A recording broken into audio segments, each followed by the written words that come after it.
Ọláwálé Hamzat lórúkọ tèmi aka top striker.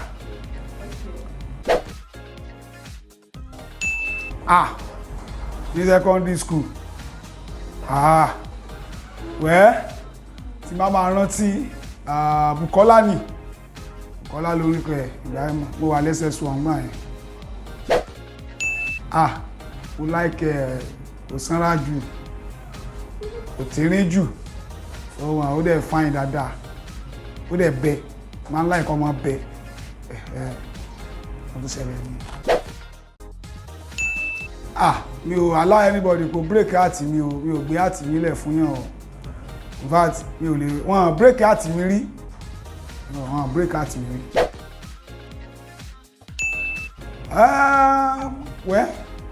Wọ́n ń ṣe àjọṣe náà ni ìbọn mi ò nígbàgbọ́ kan tó gún mọ́ bẹ́ẹ̀ gbogbo ọjọ́ lọ́jọ́ olólùfẹ́ o gbogbo ọjọ́ ló yẹ kó jọjọ́ àyájọ́ olólùfẹ́ so láti wá pick ọjọ́ kan pé so tá a bá ti wá sí Valentine Day lọ́yún yàn di 14 sí kò sí olólùfẹ́ mọ́ títí di next year kò sí ìfẹ́ mọ́ ṣebí. Mo ní ìyá àbèjì ẹ má jẹ́ ń bẹ ó pọ̀ kẹ̀.